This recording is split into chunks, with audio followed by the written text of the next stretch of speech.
2. The background of the ministry. Chapter 1. A restless people. While Jesus is striding out towards the Jordan Valley, we shall pause to examine the men and women among whom he was about to work, and the atmosphere prevailing in Israel during these momentous days. We do not need to leave the pages of the Gospels to realize that the general temper of the people was one of discontent and vague expectancy. The fact that enthusiastic crowds tried to take Jesus in Galilee and later led him triumphantly into Jerusalem betrays a discontent with the political powers that were shaping their lives. The fact that crowds went out first to John and later to Jesus from every city and village of Judea and Galilee is startling evidence of the dissatisfaction with which those who were responsible for the religious life of the people were viewed. Luke's comment that the people were in expectation and all men mused in their hearts of John whether he were the Christ or not suggests the air of expectancy that prevailed in the land. But we must look more carefully into this matter.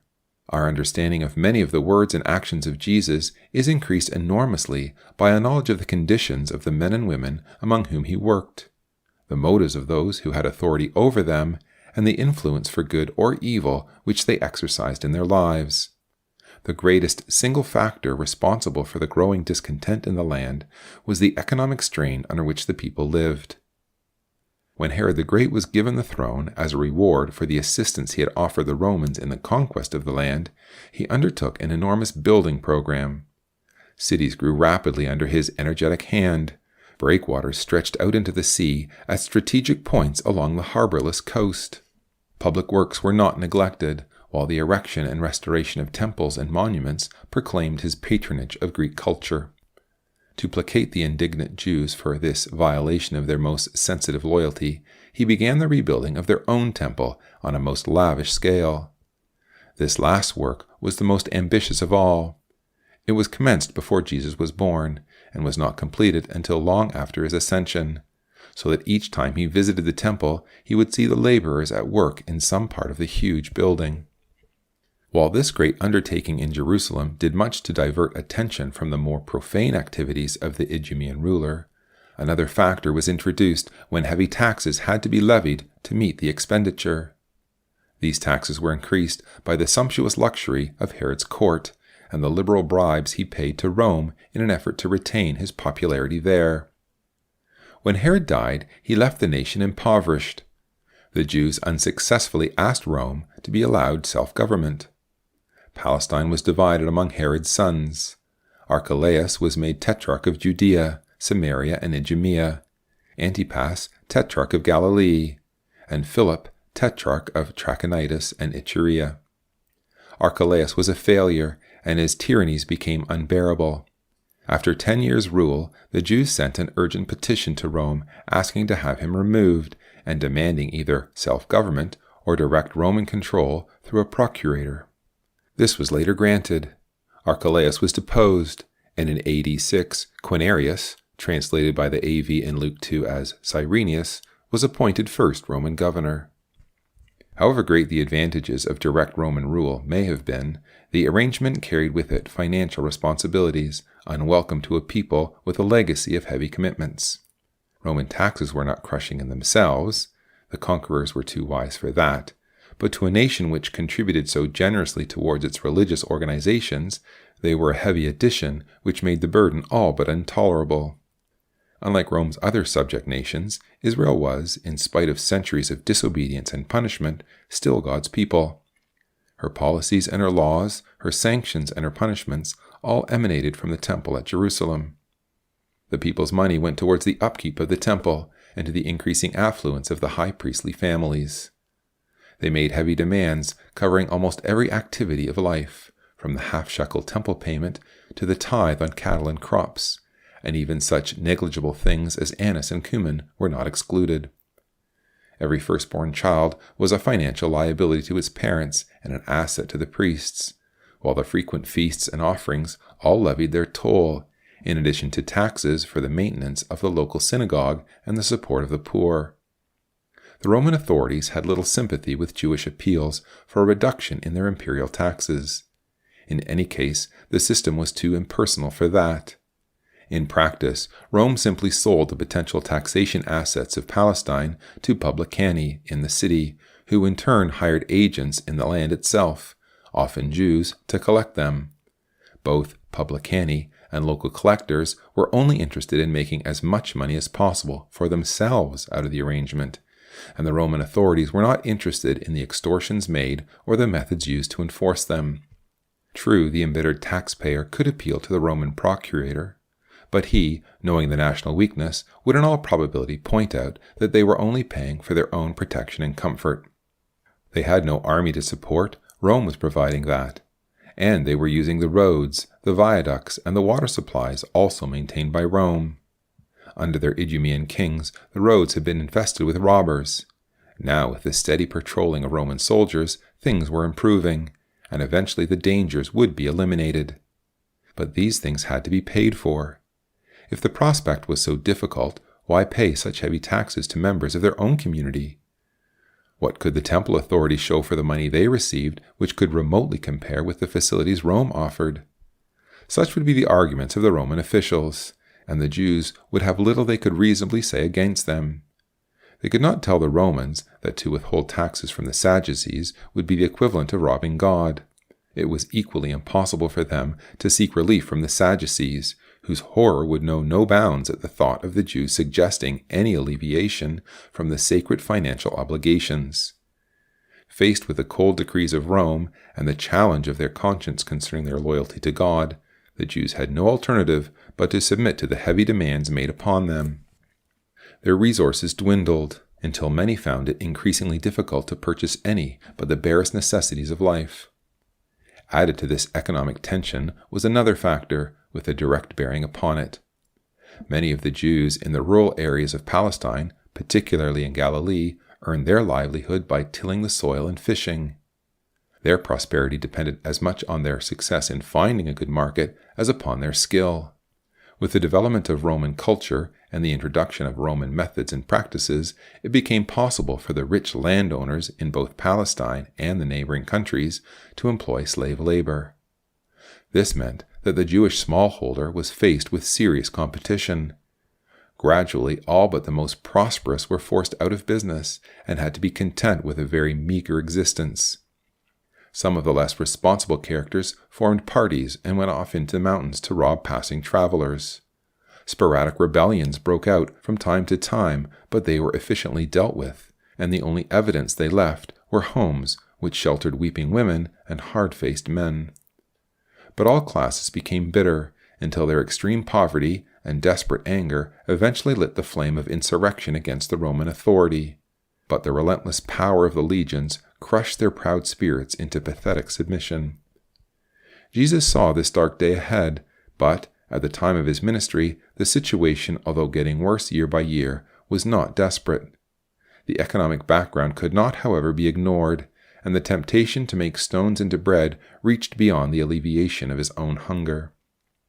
When, a year or so later, he fed 5,000 people with a few loaves and fishes, the response was immediate. The people tried to take him by force to make him king. One of the features of his teaching in the Sermon on the Mount was an exhortation to his hearers not to be anxious about these daily hardships, but to realize that they would be cared for by the loving Father who feeds the fowls and gives beauty to the lilies. It is easier for us to respond to his exhortation to take no anxious thought for the morrow than it was for many of those who heard him. When we appreciate the strain of living and the fading hopes of Jews among whom Jesus walked, we are able to see much of his teaching in a new light. We can understand why so many of his parables had to do with money. We can see the somber importance of men standing idle in the marketplace all day because no man hired them. We are not perplexed by the woman who, finding a coin of small value that was lost, sends for her neighbors to share her joy, or by the man who had to go to his friend in the middle of the night to borrow bread for an unexpected guest. The urgency of the petition in the prayer Jesus taught his disciples becomes poignant. Give us this day our daily bread. These conditions were a hindrance to Jesus in his ministry. When anxiety and despair reign in people's hearts, they are not usually disposed to give much heed to moral and spiritual teaching.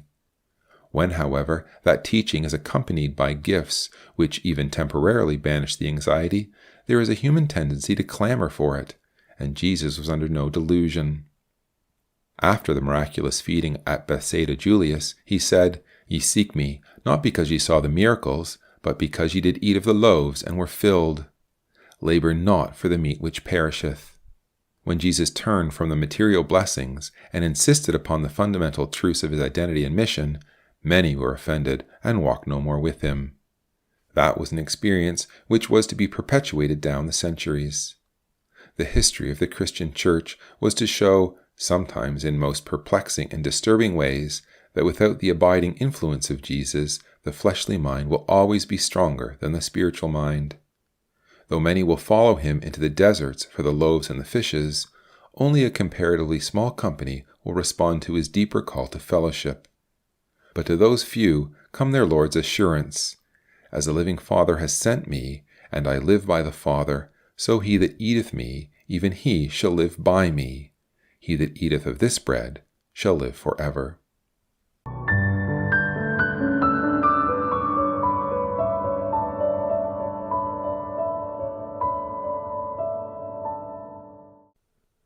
Book 2, Chapter 2, The Religious Rulers. None of the classes of people who exercised authority over the Jews emerged with much credit from their contacts with Jesus. In varying degree, they were all the objects of his censure, and on one occasion Jesus specifically warned his disciples to beware of the leaven of the Pharisees, the Sadducees, and of Herod.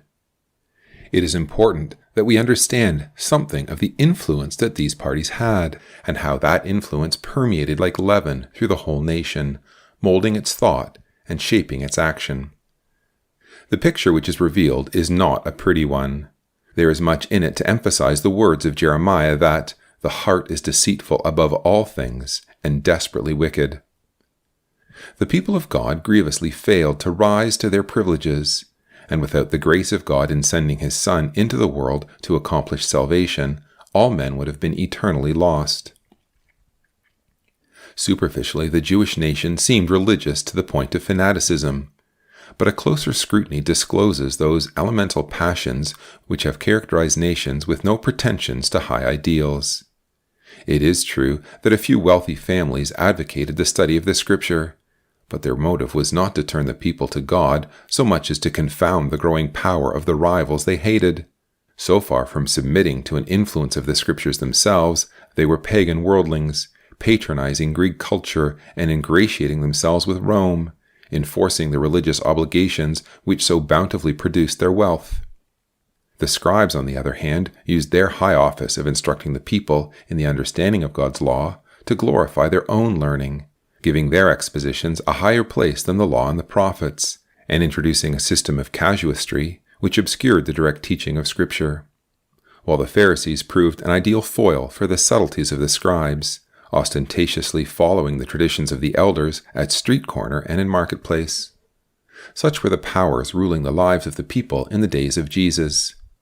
With his intimate knowledge of Scripture, each visit to Jerusalem after that memorable journey at the age of 12 would show the perversity and corruption into which the people of God were drawn from God under the guise of serving him.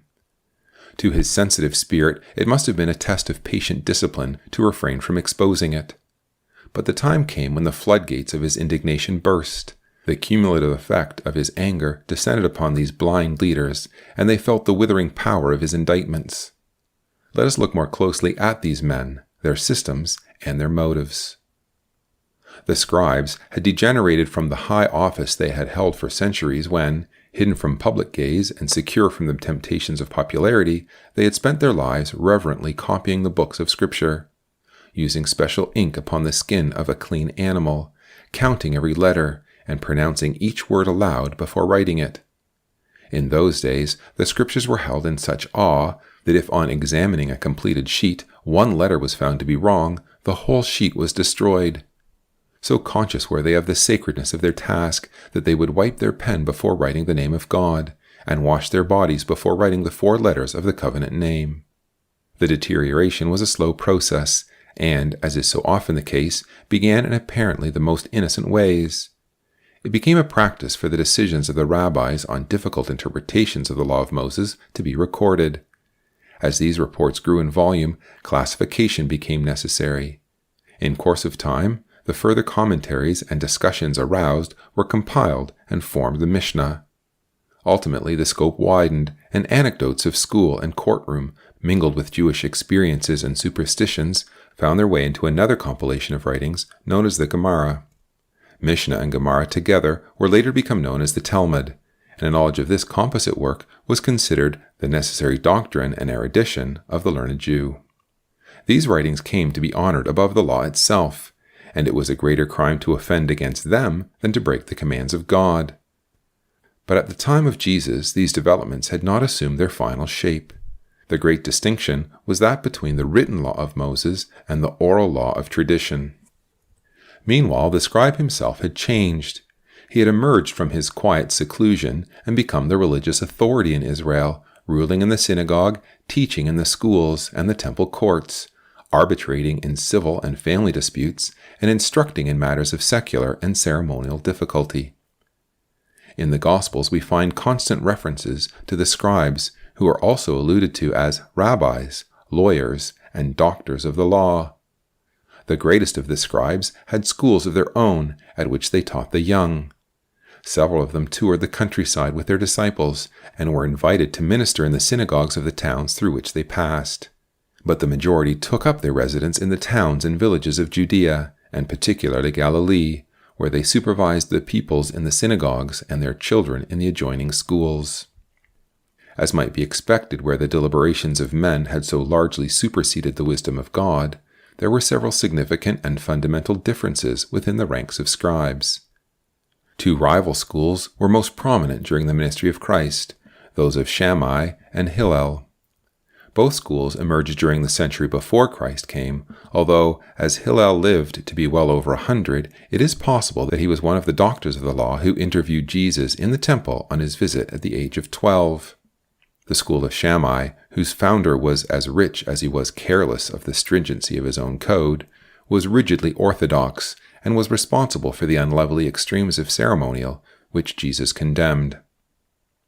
The rival school of Hillel was led by a man of gentle and genial poverty, tolerant to the point of looseness in some of his rulings. One of the most noticeable disagreements was on the question of divorce. The school of Shammai insisted upon adultery being the only legal ground, while Hillel taught that a man may put away his wife on the flimsiest of pretexts, even for not adequately catering for his material necessities. When the people accepted Jesus as a rabbi, the Pharisees' question on divorce, is it lawful for a man to put away his wife for every cause, was not to elicit information so much as to find out whether his sympathies lay with the school of Shammai or of Hillel. In this instance, Jesus showed that the school of Shammai was nearer the true attitude by virtue of its reflection of the teaching of Scripture, but generally it was this school which received the greater censure at his hands. Most of the scribes were also Pharisees, although a small number in Judea belonged to the Sadducees. The Pharisees were by far the largest religious party among the Jews at the time of Christ, numbering, according to Josephus, 6,000. Though the great majority of them were ordinary middle-class Jews, they were closely associated to the scribes, most of whom were prominent members. To no small extent, the scribes owed their power and authority to the Pharisees, whose chief interest was to give their findings strict and ostentatious observance. Yet they maintained a certain independence by their insistence that God had given Moses an oral as well as a written law, and that the oral law had been passed to the men of the great synagogue successively through Joshua, the elders of Israel, and the prophets. Although this belief was destitute of historical evidence, it had won general acceptance, and in their efforts to keep it with all its subsequent ramifications, the Pharisees had imposed upon themselves, and those under their influence, a burden too heavy to bear. In their meticulous observance of frivolous decisions, which at lowest level had degenerated to the refusal to eat an egg laid on the Sabbath, the simple beauty of true worship and communion was utterly lost, while their constant efforts to maintain their tradition in all its weak and beggarly elements diverted their attention from God and turned them into self-satisfied and complacent hypocrites. Unlike the Sadducees, the majority of the Pharisees were neither wealthy nor opulent. They lived temperate, sometimes frugal lives, and won widespread respect among the people who felt that they were witnessing religion practiced at its highest level. However sincere many of the Pharisees may have been, they were always fighting a losing battle against the system to which they were devoted.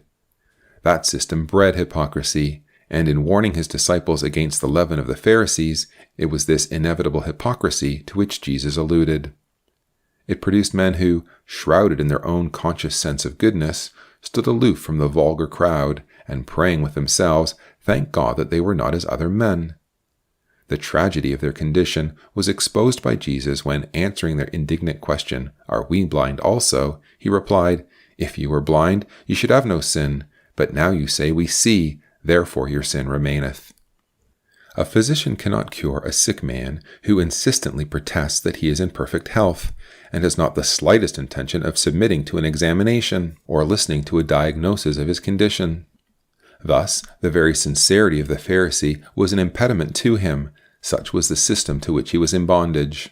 And there were sincere Pharisees in Israel at the time of Christ, particularly in Galilee, where before influence came from Jerusalem, Jesus was accepted as a rabbi and invited to preach in their synagogues.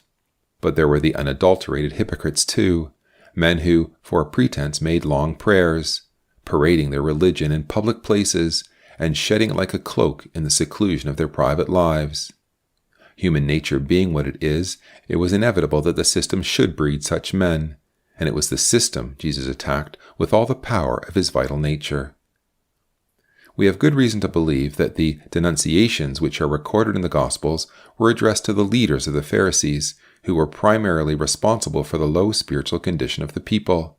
The scribes, who were also Pharisees, and who in the deepest sense were the real hypocrites. The Sadducees were a much smaller party, and were confined to Jerusalem and its neighborhood. Unlike the Pharisees, they made no effort to increase their membership, which was probably only a few hundreds. They comprised the chief priests and their families, and amassed their great wealth from the temple system. For this reason, they did all they could to encourage religious worship, but their hearts were far from God. They were worldly men with political interests, rather than godly men with religious convictions. There was a very real antagonism between them and the scribes and Pharisees, but their religious differences were made the excuse for more sinister ambitions. The chief theological issue between the two parties concerned their tradition. The Sadducees refused to accept the teaching of the scribes that Moses had given an oral law. This was fundamental, and meant that they set aside as almost worthless the teaching which the scribes held to be more important than the law of Moses. The Sadducees contended that the Pentateuch was more important and more authoritative than the remainder of the Old Testament. They rejected the belief in the resurrection and a future life because they thought it was not taught in the first 5 books of Scripture. It is interesting to notice that when Jesus refuted their hypothetical case of the woman who had 7 husbands, he referred them to Exodus, neglecting more impressive evidence from later books, because he knew they would refuse to accept such authority. More subtle and far-reaching was the difference in outlook between the two parties. The scribes and the Pharisees, with all their faults, were intensely nationalistic and loyal to the Jewish faith they had so unhappily complicated and diluted. But the Sadducees, while fostering the national features upon which they depended for their affluence and power, looked further afield. They sought to introduce Greek culture and played the dangerous game of expediency with the Roman court. As economic distress grew in Palestine, so the Sadducees became more unpopular until they began to lose seats to the Pharisees in the great Sanhedrin itself, where before they had undisputed monopoly. After the terrible disaster of AD 70, the Sadducees disappeared completely from Jewish life. The Great Sanhedrin was the supreme council of the Jews. It consisted of 71 members, and the Mishnah traced its origin to the 70 men whom God instructed Moses to appoint to help him bear the burden of governing the children of Israel. Although this incident may have inspired the creation of the Sanhedrin in later times, it seems certain that the divine arrangement with Moses was of a temporary nature, and subsequent references to the elders of Israel are intermittent and vague. The great Sanhedrin met in a hall in the temple courts, and there it exercised its judicial power over all important ecclesiastical, civil, and criminal cases. It is important to remember that in practice there were no such divisions. The Jews were a theocratic people, and hence all cases were fundamentally religious. If therefore a man stole, he would be indicted both for a criminal offense and a religious one in breaking the law. Similarly, in the event of a claim for damages or any other matter which we should regard as a civil case, it resolved itself into the ruling of the Mosaic law, and was thus truly a religious matter. The Sanhedrin had extremely wide powers.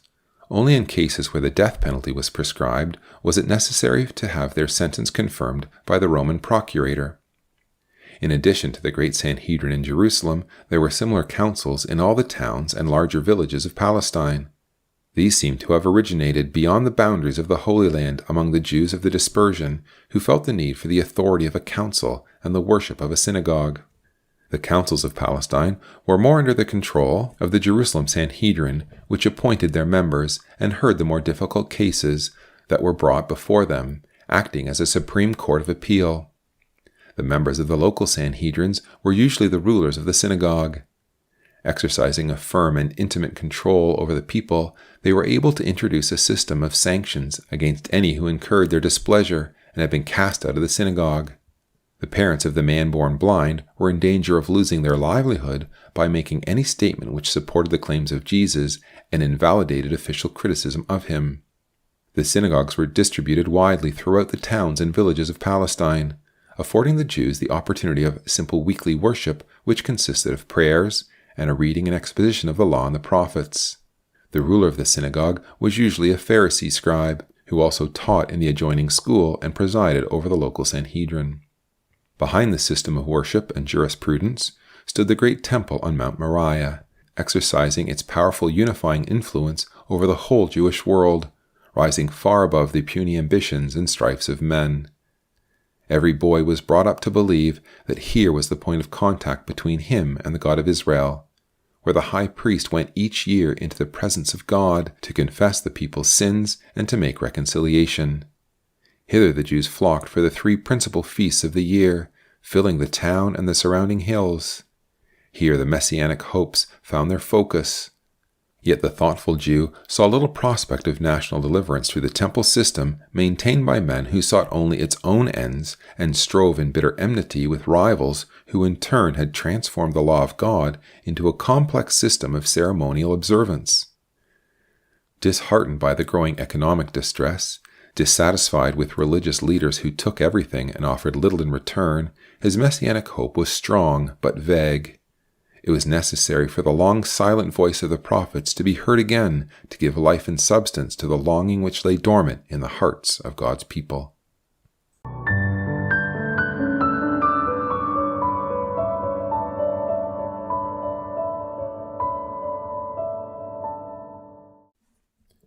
Book 2, Chapter 3, The Wilderness Prophet. The voice of John the Baptist, ringing on the desert air, was like a clarion call to a nation whose ears had been dulled by the monotonous chant of tradition-ridden priests.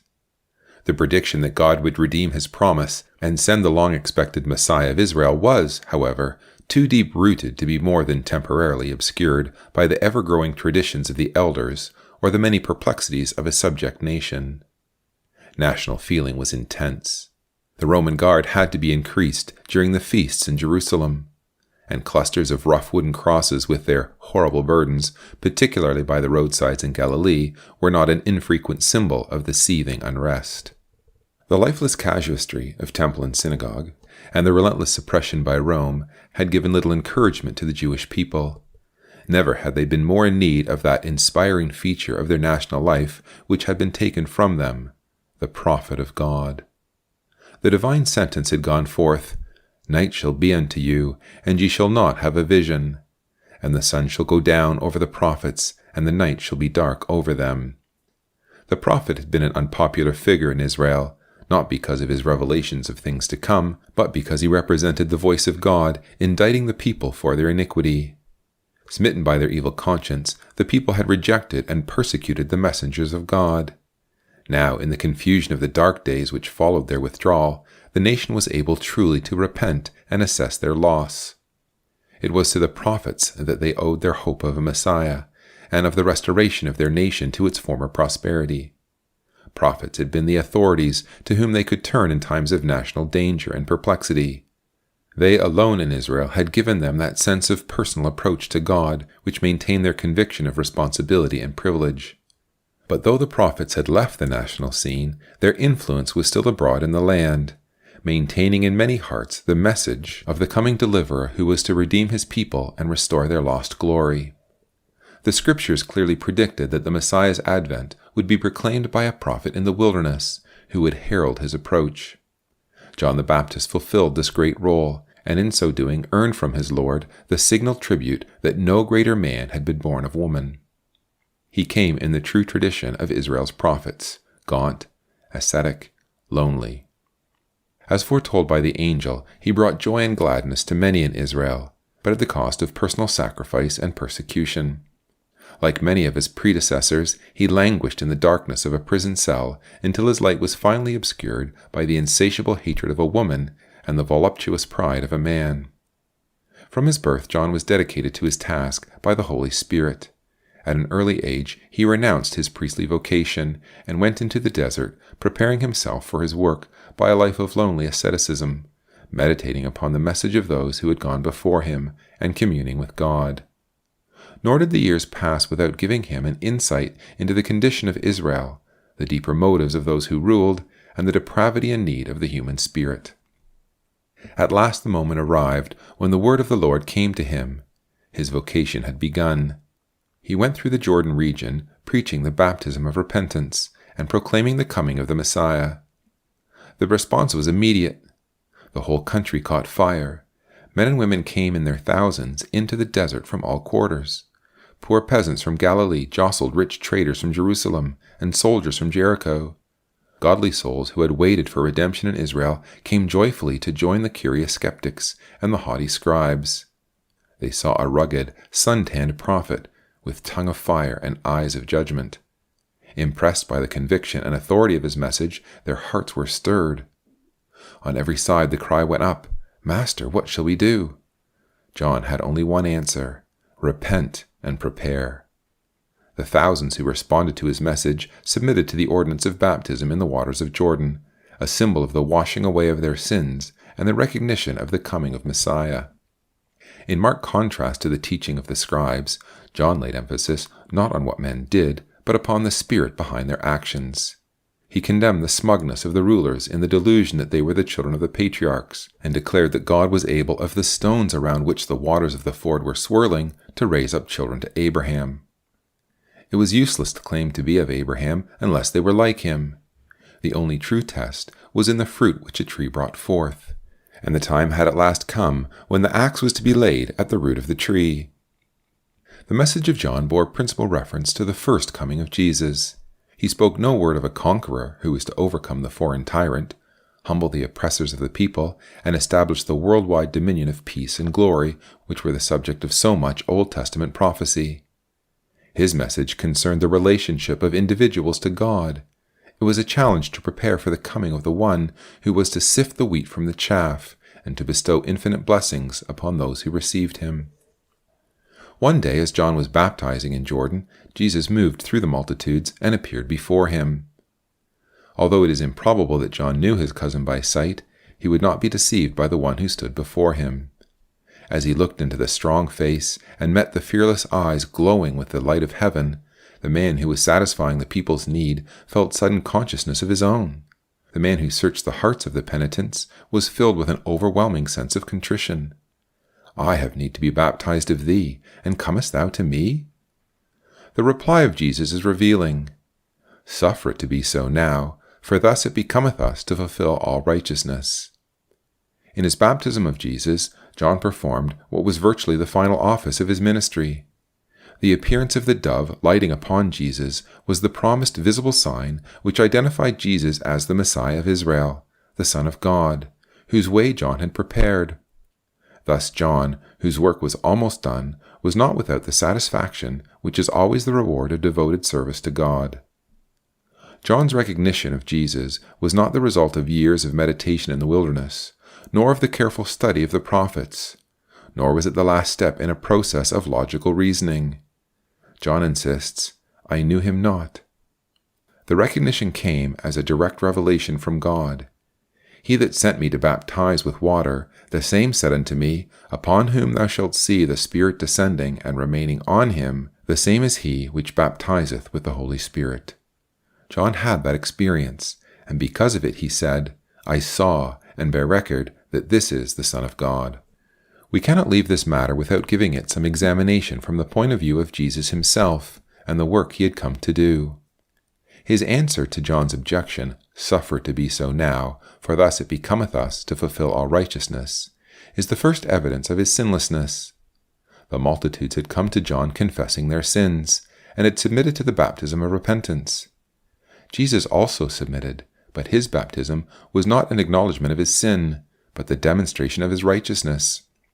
No words of Jesus are without weight, and his answer to John indicates that it is in the spirit of humility that righteousness is to be achieved.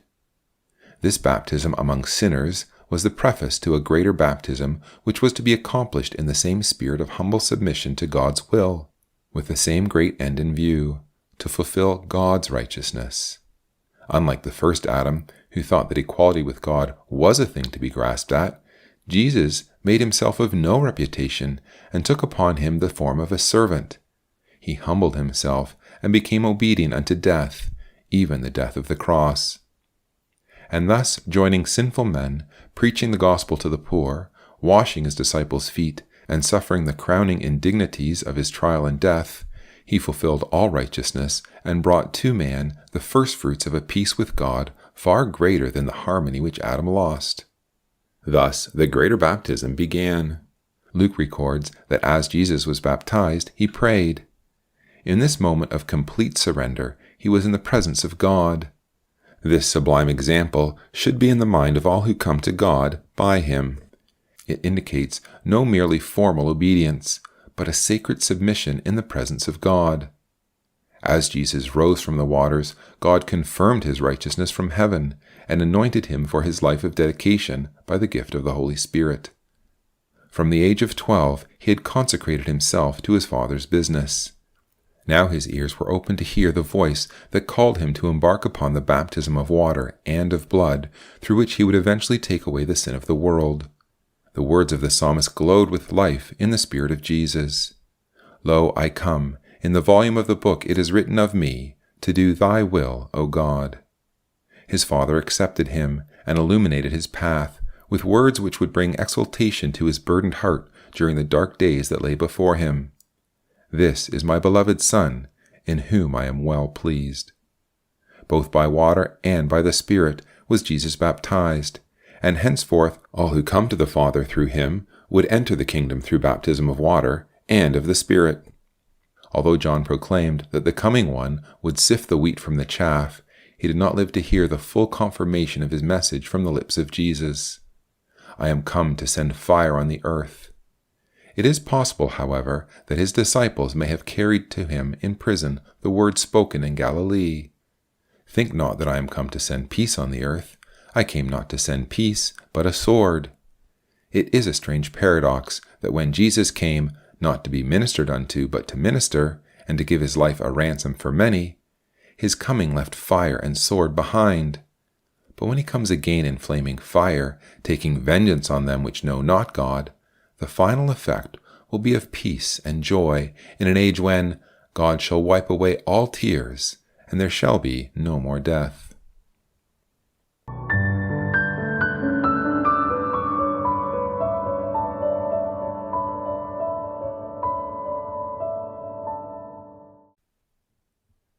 Book 2, Chapter 4, The Trial of Faith.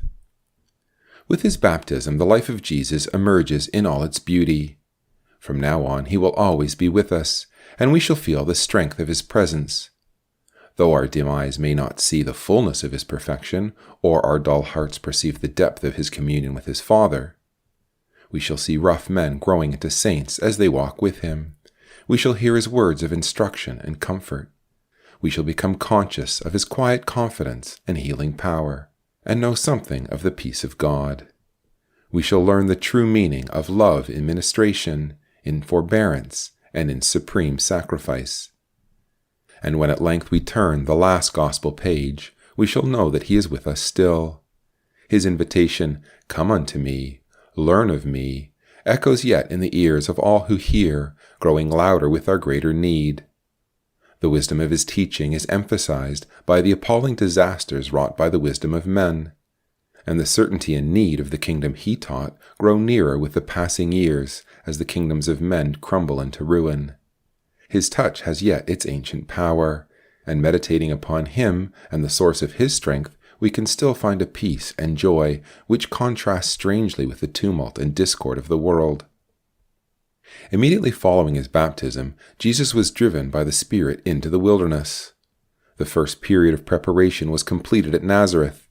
He had obeyed the call of his Father to begin the active phase of his great ministry. With the divine approval came the power of the Spirit, and now, in the Judean wilderness, the supreme test in the age-long struggle between good and evil had begun. There is a terrific urgency in that journey into the desert. It did not happen until Jesus was full of the Holy Spirit. Then he was driven. What a conflict! What final decision! We sense the atmosphere of strain in the gospel narratives. Exaltation of spirit in the consciousness of his Father's acknowledgement and approval was sobered by the assessment of the magnitude of his task. Days lengthened into weeks. So absorbed was he that physical needs were forgotten. Yet they took their toll. And when resistance was at its lowest ebb, he felt the full impact of temptation. It is difficult to visualize this scene without thinking of the earlier test of the first Adam. In the fragrant beauty of the garden of God, after a period of harmony with his Maker, with all animal creation subject to him, Adam had failed when his obedience was challenged. Now, in the fullness of time, the second Adam climbs the rugged slopes into the wilderness, its very desolation a symbol of the other failure. The animals no longer affectionate and patient, but, in Mark's words, wild beasts. And there he engages in that struggle which, in its final victory, is destined to bring harmony between God and his creation, in an age when the desert shall bloom as the rose, the cow and the bear shall feed together, and a little child shall lead them. There is no inconsistency in the fact that Jesus could be tempted with evil. The wilderness experience confirms that he was made in all points like unto his brethren. His victory there shows that he triumphantly withstood the assault of sin. There is no iniquity in temptation, but if temptation is parlayed with, it quickly leads to sin. The more we allow fleshly instincts to occupy our thoughts, the greater the danger of compromise, and the desire to make terms is the first sign of defeat. In the wilderness temptations, Jesus teaches that the nearer we live to God, the shorter and sharper will be the conflict with evil, just as conversely, the lower our spiritual condition, the longer will be our fight, and the greater our danger. The Apostle John brings this principle into clear focus when he says, "Whosoever is born of God doth not commit sin. He cannot sin, because he is born of God." John is not saying that it is a physical impossibility to sin, but that so responsive are our hearts to the love of God that it is a moral impossibility to sin. Jesus demonstrated this in the most exacting environment. The first temptation was more subtle than it appears. "If thou be the Son of God, command that these stones be made bread." The hunger of Jesus was the cause rather than the object of the temptation. For nearly 6 weeks he had been lost to the needs of his body. Now he becomes conscious of acute hunger. If the stones at his feet were loaves in his hand, how quickly could the faintness of his body be strengthened? Yet the temptation was deeper than this. It lay also in the suggestion of doubt. Down in the Jordan Valley, Jesus had heard the voice of his Father, acknowledging him as his Son, and with the commendation had come the power of God. The uncertainty that had increased with the lowering of bodily resistance could so easily be resolved by a harmless test which would at once relieve the ache in his body and the doubt in his mind. Jesus recognized the temptation as a trial of faith as well as of endurance, and did not hesitate. It is written, "Man shall not live by bread alone, but by every word that proceedeth out of the mouth of God." In direct contrast to the hungry Israelites who complained of their lack of bread, Jesus was content to leave his sustenance completely in the hands of God. His knowledge of the Word showed him the way of victory, and his faith in it gave him the power to resist the evil thought. This victory was more than a momentary triumph inspired by a sudden challenge. It reflected a trust in God with which all Jesus did and said was instinct. With the authority of his own conquest, he could exhort his disciples, "Take no thought for your life, what ye shall eat. Your heavenly Father knoweth that ye have need of all these things." In resisting this temptation, Jesus brushed aside the suggestion that he should fall back upon the divine gift of power to ease his suffering. He desired no exemption from the common lot of humanity. He demonstrated his faith by a committal of his bodily needs into the hands of his Father, and he showed the power of God's Word in the presence of spiritual danger. The triumph of Jesus points the way to victory in the lives of all those who follow him. We do not require the extreme rigors of the wilderness to tempt us to make stones into bread. Most men live by bread alone, and do not discover until too late that all is vanity and vexation of spirit. The true disciple learns that the flesh profiteth nothing, and the Word of God, communicated by His Spirit and living in His Son, is spirit and life. It is a supremely important lesson that the life is more than meat, and the body than raiment. The battle was being won, but the conflict was not over. With extraordinary subtlety, a new attack struck suddenly at the foundations of the previous victory. The doubt persisted. It had still to be successfully challenged. Jesus was tempted to a practical demonstration of the trust he claimed. Moreover, the word to which Jesus had appealed was used to support the second test. In effect, the temptation was, "You have acknowledged your confidence in God and in His Word. Prove it by your actions." The Word tells you that God will give His angels charge over you to keep you and prevent you dashing your foot against a stone. Throw yourself down from the pinnacle of the temple and show your confidence in that Word and in your Father, if you are the Son of God. This spectacular demonstration will also be a dramatic opening to your mission and assure you a national response. But Jesus answered with strength and courage. His reply, "It is written again," must always be the response to those who wrest isolated scriptures for their own ends. "Thou shalt not tempt the Lord your God." The context of the quotation showed that the children of Israel had repeatedly tempted the Lord by disobedience and distrust. Time and again they had rebelled against God by a desire to go their own way. To have wavered before this temptation would have been to abandon at the outset the life of faith which Jesus came to live. He would have sought his own way to show himself to Israel, rather than the spirit of waiting upon God. There had been a subtle omission in the quotation from the 91st Psalm. The divine promise was, "For he shall give his angels charge over thee, to keep thee in all thy ways." The way Jesus trod was the way his Father appointed. Any other way would be a faithless rebellion and a temptation of God. Jesus was to appeal to the people's wonder, not by a spectacular demonstration of power, but by so startling a manifestation of love that a hardened Roman officer was to cry, "Surely this was the Son of God." He would give them a sign, but it was not to be a public salvation acclaimed by thousands of delirious countrymen. It was to be a victory witnessed by lonely weeping women in the solitude of a garden. Such was the Father's way, and in this way Jesus was kept by the angels who are even now waiting to minister to him.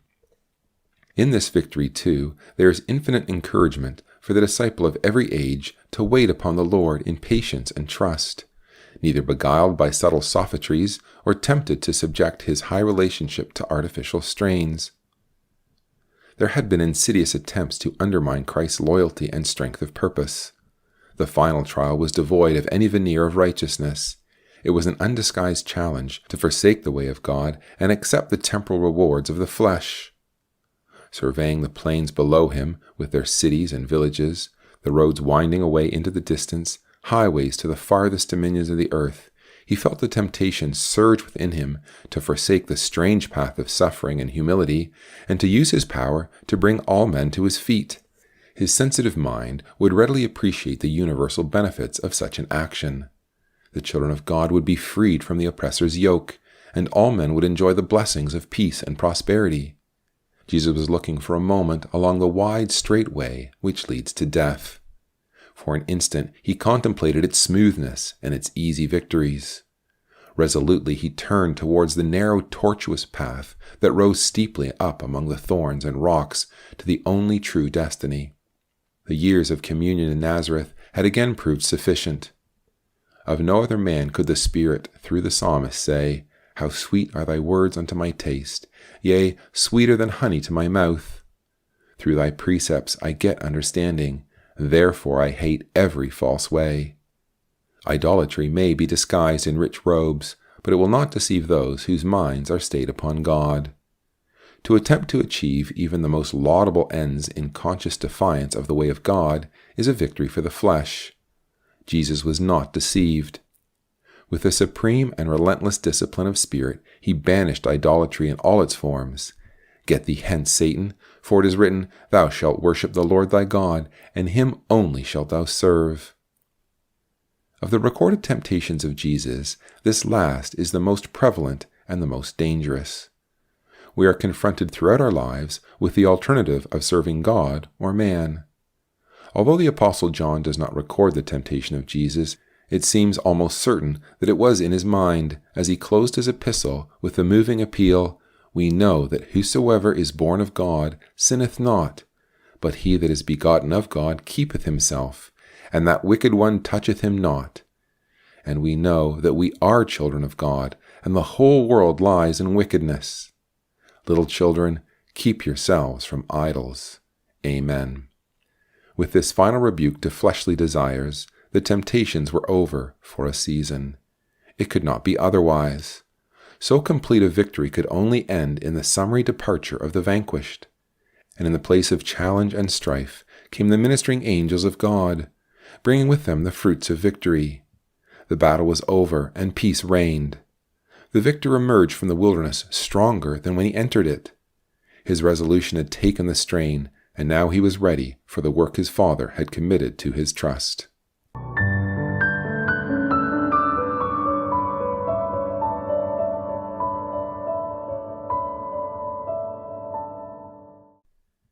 Book 2, Chapter 5. Behold the Lamb of God. A change had come over John's preaching after the baptism of Jesus. It is reflected in his abrupt negatives to a deputation of scribes and Pharisees, which was sent to inquire concerning his identity. "Who art thou? I am not the Christ. What then? Art thou Elias? I am not. Art thou that prophet? No." His great anxiety now is to stand back in the shadows, allowing none to see his features, that nothing of his message shall be lost. "I am the voice of one crying, In the wilderness make straight the way of the Lord." Now that Jesus has been made manifest to him, he even minimizes the importance of his baptism, which does not purify, but simply prepares men's hearts for the reception of the Christ. "I baptize with water, but in the midst of you there standeth one whom ye know not." The deputation departed. The destiny of Israel depended upon the nation's recognition of the Messiah when he came. The gulf between the Baptist and the leaders of the people was a tragic indication of the coming conflict which was to lead to the death of the prophet, the rejection and crucifixion of the Messiah, and centuries of suffering for the Jewish race. The following day, Jesus emerged from the path along which he had disappeared 6 weeks before. The 40 days of physical endurance and mental struggle had left their mark upon him. He came fully prepared for the world and its sin. His armor had been tested and approved. Now, waiting upon his Father for the next step in his manifestation to Israel, he had been drawn back to this gaunt prophet whose heavenly mission had yet to be completed. John, looking up, beheld Jesus. Now he knew him. He had been unable to announce him before, because it was not until his baptism that John had received the divinely appointed sign. And at the moment of recognition, Jesus had departed into the wilderness. Confronted by the Messiah, John knew that his work of preparation was over. All that remained for him to do was to direct men from himself to their Savior. "Behold the Lamb of God, which taketh away the sin of the world." Behind those words, the blood of countless sacrifices had flowed. The whole structure of the Mosaic law, the meticulous details of Levitical ritual, the message of the prophets, were brought to a focus in the person of the one who now stood beside the Baptist. John could not realize the full significance of his own words, but by revelation he recognized the Messiah and knew something of the sacrifice that was to be required of him. The following day, John the Baptist was talking to two sturdy young fishermen from Galilee. John, who was later to record these events, was one, and Andrew the other. The prophet, looking up, saw Jesus walking some distance away. This time there was nothing impersonal in his words to his two disciples, as he looked intently into their eyes and said, "Behold, the Lamb of God." His words were a command and a farewell that could not be mistaken. So the ministry of Jesus began, quietly and unobtrusively. Such are the ways of God. In the two bronzed fishermen following the Son of Man with hesitant steps and fast-beating hearts, we see the beginnings of a great impulse to follow him. We have in the simple narrative at once the birth of the Church of Christ, and the record of the bride's introduction to the bridegroom. The two men followed the silent figure. They walked on, too fearful to speak to one another, almost afraid of being seen. But there was no escape for them. These men were being guided by God. They were the Father's first gift to his Son. "Thine they were," Jesus was later to plead, "and thou gavest them to me." We can feel the aged John's heart glow anew and see his dim eyes fill with tears as he lives again that breathless moment when the suspense was broken. Then, he records, Jesus turned and beheld them following. Those who follow Jesus will always be subject to the moment when he makes the challenge. What seek ye? These men had nothing to fear. Sincere seekers after God, their search had led them to the Baptist, and their earnestness was shown by their neglected homes and livelihood. In obedience to one they believed to be a man of God, they had followed the Messiah. They had sought the Lord with all their hearts, and the divine promise was fulfilled, "Ye shall surely find him." But neither their sincerity nor the understanding that shone in the eyes of Jesus were enough to banish the emotion that stirred them and confused their tongue. "Master," they stammered, "where dwellest thou?" The one word, "Master," should have sufficed, but the question that framed itself on their faltering lips speaks eloquently for them, revealing their desire to know more about him, to share his company, to prolong these vital moments. It shows the effect upon sincere men when Jesus turns and beholds them. "Come and see" will always be the answer.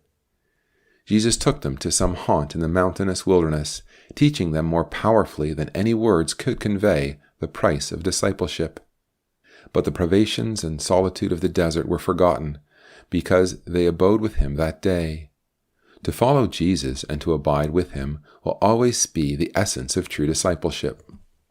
A great experience often begins with an almost painful longing to share it with those we love. So Andrew's first thought is of Simon, his brother. In bringing him to Jesus, he did the greatest service that one man can do for another. "We have found the Messiah," was the result of a few hours in the company of Jesus.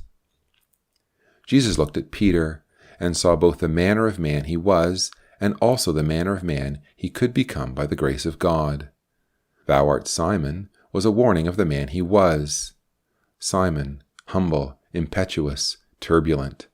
Simon, rash and lovable, headstrong and loyal. "Thou shalt be called Peter" was a promise. "You shall yet be strong in faith and steady as a rock, an example to the church that shall be founded upon your divinely given revelation." For many years, Peter was only to have the faintest glimmerings of all that his Lord meant in those words of welcome. But later he sees and reveals, showing his brethren how they too can share his change of name. He also, as lively stones, are built up a spiritual house, an holy priesthood, to offer up spiritual sacrifices acceptable to God by Jesus Christ. And looking back upon his life and inviting his brethren to consider their own transforming experience, he says, "Unto you therefore which believe, he is precious." But he wrote these words nearly 30 years later. Now we still see Simon, and his conversion was not yet. There were tears and agonizing struggles before Peter should feed the flock of God. But through those years, Jesus was giving him strength, even at the point of his great weakness. The day after the two had become 3, Jesus decided to go northwards to Galilee. Before he left, he saw Philip, a fellow townsman of Andrew and Peter, and probably also a disciple of John. It may be that Philip had seen the conviction of his friends as they walked with Jesus, and sharing it, was only restrained from approaching the Messiah by his natural reticence. But looking upon him, Jesus recognized him as a potential disciple. "Follow me." The little party started for Galilee, leaving the gaunt wilderness prophet to his fading days and his lonely nights, deprived of the companionship of his four most ardent disciples, whom he was probably never to see again, yet rejoicing in his loss, which proclaimed his work faithfully done. After 3 days' steady traveling, to Philip's great happiness, they arrived at Cana, where his friend Nathanael lived. He lost no time in finding him and giving him news which he knew would bring him joy. "We have found him of whom Moses in the law and the prophets did write, Jesus of Nazareth, the son of Joseph." This message only brought a perplexed frown to Nathanael's brow. The prophet spoke of Bethlehem Ephratah as the town from which the Messiah would come forth. Moreover, Galilee was scorned by the religious leaders of the people, and Nazareth was notoriously evil even in Galilee. But Philip knew. There could only be one answer to Nathanael's doubts. Come and see.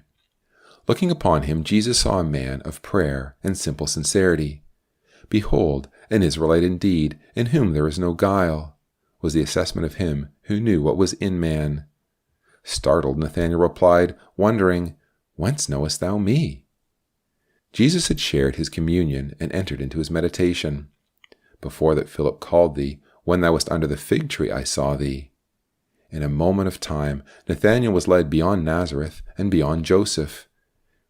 His human observation, which had only succeeded in setting limits to the power of God, was swept aside in, "Thou art the Son of God. Thou art the King of Israel." We can almost see the heartening smile on the lips of Jesus as he tells him that he has only seen the beginnings of the revelation of the Son of Man. But his recognition and faith will be the introduction to far greater things. He was telling Nathanael what he was to tell Martha on the eve of her brother's resurrection. "Said I not unto thee, that if thou wouldest believe, thou shouldest see the glory of God?" To Nathanael he promised, "Hereafter ye shall see heaven open, and the angels of God ascending and descending upon the Son of Man." These experiences had already happened to Jesus. The heavens had opened at his baptism, and the angels of God had ministered to him in the wilderness. Nicodemus will not witness these things, but the words of Jesus will be fulfilled. Jacob had discovered that the place that he had known as Luz was in truth the house of God. Nathanael would yet see, and that very shortly, and in his own town, that the heaven had been opened. He would learn that Jesus was the way, the truth, and the life, and that a new and living way had become open to God through the veil of his flesh. He would come to realize that the works of Jesus, even the words he spake, were of God, and no man could come to the Father but by him. So the Church of Christ began. 5 sincere men, in humble circumstances, with no religious standing, but an earnest longing for the Messiah. 2 came because of the words of a man of God. 1 came because of a human relationship, and 1 was invited by Jesus himself, while Nathanael, who was in all probability the Apostle Bartholomew, was won in spite of Jewish prejudice by the power the Father had given the Son. They all thought they had chosen Christ, but in fact Christ had chosen them, and behind that choice was the grace of God. They were not entirely dedicated to Jesus, but were given the opportunity of companionship and the time to consider the full implications of discipleship before their master was to ask them for their final, irrevocable decision.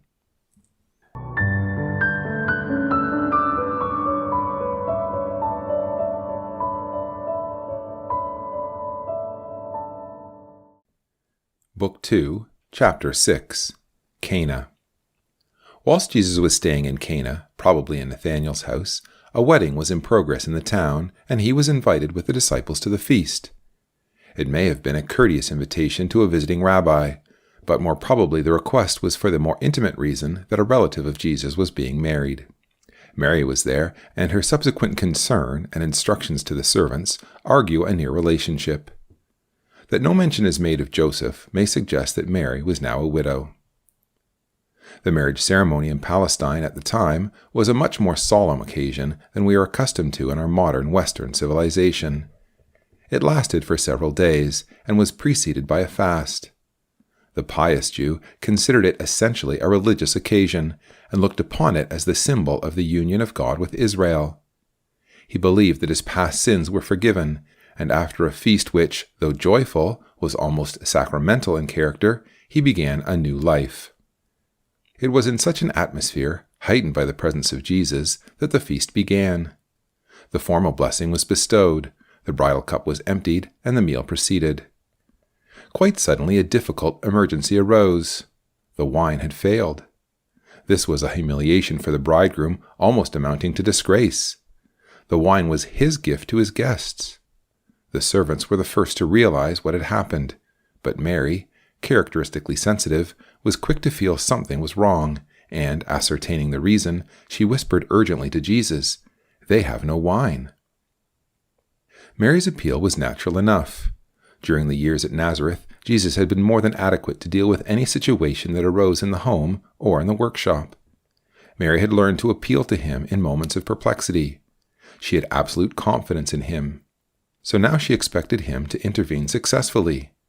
What she had heard from the enthusiastic disciples of the events in the Jordan Valley had increased her confidence and possibly heightened her expectation.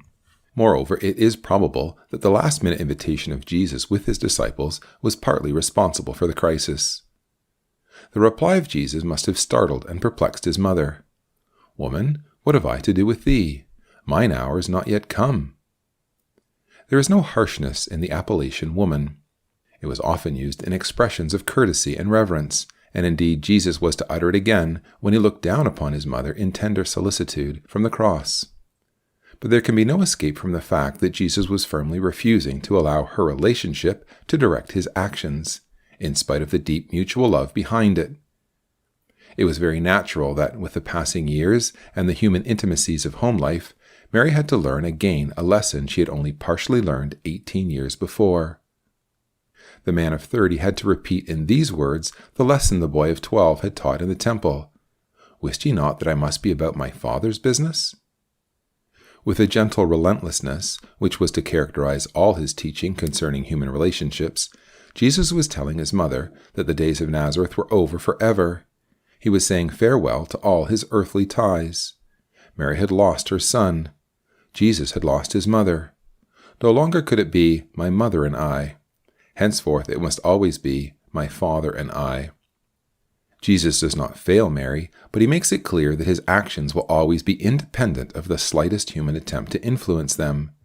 They will be the holy submission of a son to his father. The crisis will be averted, the feast will proceed joyfully, not because of the pleading of a woman or the honor of a bridegroom, but to manifest the glory of the Son. What did Jesus mean by those words, "Mine hour is not yet come"? Possibly Mary, stirred up by the glowing account of John's declaration from the lips of the disciples, was preoccupied by the angelic promise concerning the Messiah's destiny. Like the apostles, she expected the establishment of the kingdom in all its glory at the hands of her Son. Perhaps, too, she overlooked the humiliation and suffering to which John the Baptist, with deeper understanding, had alluded.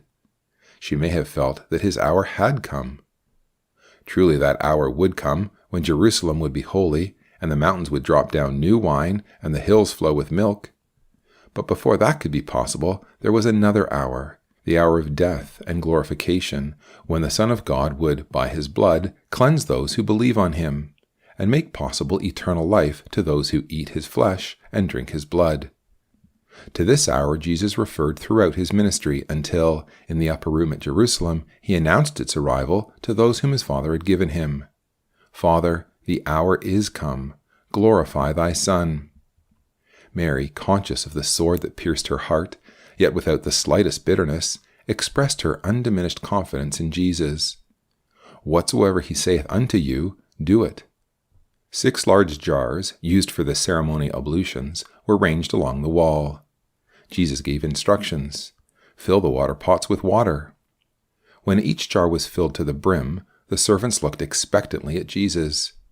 "Draw out now, and bear unto the steward of the feast." The steward, knowing nothing of the crisis or the miracle, expressed his gratification at the quality of the wine, and marveled that the best had been thus held in reserve. "This beginning of miracles," said the evangelist, "did Jesus in Cana of Galilee, and manifested forth his glory, and his disciples believed on him." It was the first of 8 miracles that John recorded, but unlike the other gospel writers, he always called them signs, thus using a word specially designed to call the attention of the readers to the deeper significance that lay beyond the physical event. This distinction compels our more careful scrutiny. We recognize the importance of the first occasion on which Jesus used the power his Father had bestowed upon him to give authority to his words. We rejoice in the picture of the Son of God mingling with the children of men, walking with them in their shadowed human paths, and teaching them that joy is the fruit of the Spirit as well as of the vine. But we are led further than this. We see Jesus changing the water of ceremonial cleansing into the wine of the new covenant. The steward of the feast was the servant of the father of the bridegroom, who was responsible for the purification and the sustenance of the guests. In him, we are able to distinguish the features of the high priest of Israel, who, presented with the new wine, did not know whence it came, or who presented it, yet unconsciously acknowledged it as better than the old. It is expedient for us, he says, that one man should die for the people, and that the whole nation perish not. It was not the earthly bridegroom who had held back the good wine until now. It was the God of Israel, who in the fullness of time sent forth the heavenly bridegroom with the true wine, which had in it the essence of eternal life, before which the old wine is ready to vanish away. Although the steward did not know, the servants knew, because they listened to his words, and knowing, they wondered. But it was to the disciples that Christ's glory was manifested. His power was a vital confirmation to them of the truth of his words, and removed the last tendency to withhold their allegiance. Previously they had believed his claims. Now he had vindicated them, and their mental assent became a personal trust and prepared them for that moment when, without hesitation, they would leave all and follow him.